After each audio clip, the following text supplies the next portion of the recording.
Matapos pumutok ang balitang ito, umalangaw-ngaw ang pangalan nina Gerald Anderson at Julia Barreto sa social media dahil sa umano'y matinding komprontasyon na naganap sa kanilang pagitan.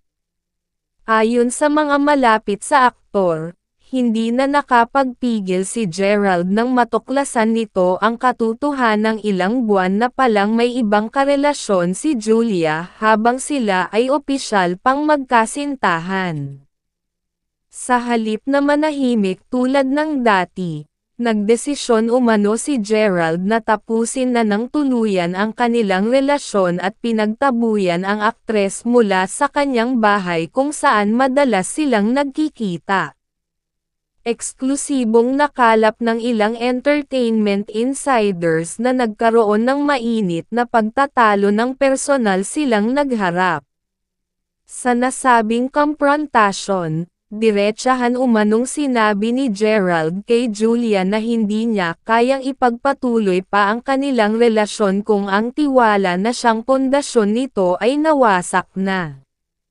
Ilang ulat ang nagsasabing emosyonal na humingi ng tawad si Julia at inamin na matagal na siyang may nakakausap na iba, ngunit depensa nito na nahirapan siyang sabihin kay Gerald dahil natatakot siyang tuluyang mawala ito sa kanya.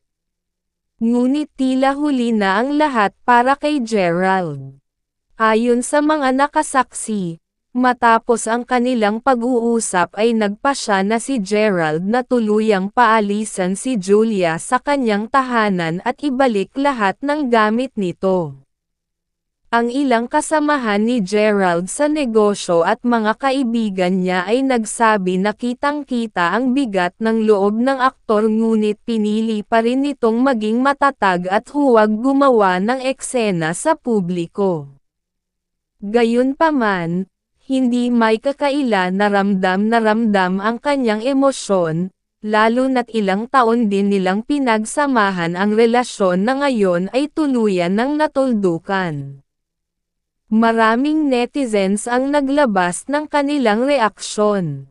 May ilan na kumampi kay Gerald at sinabing tama lang ang ginawa niyang pagtaboy dahil walang lugar ang pagtataksil sa isang relasyon.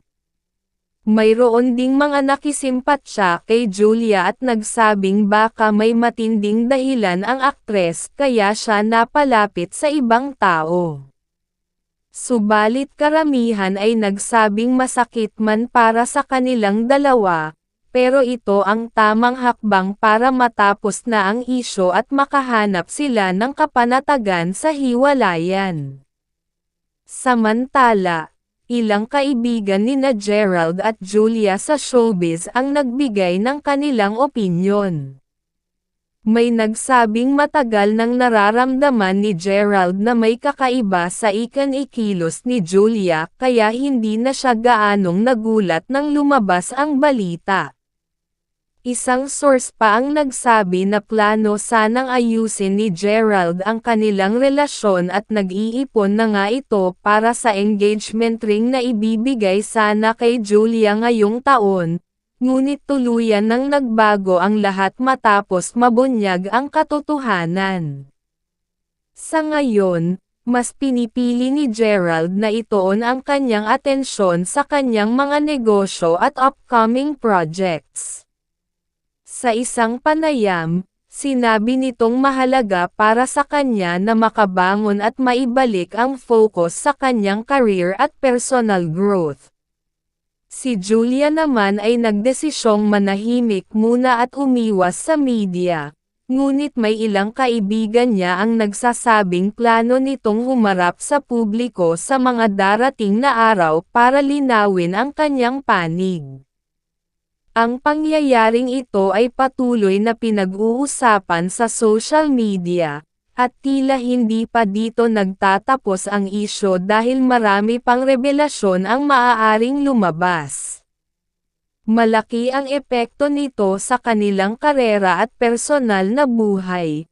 Ngunit para kay Gerald, Ang pinakamahalaga ngayon ay mapanatili ang kanyang dignidad at maprotektahan ang kanyang sarili mula sa mas maraming sakit na dulot ng sitwasyong ito.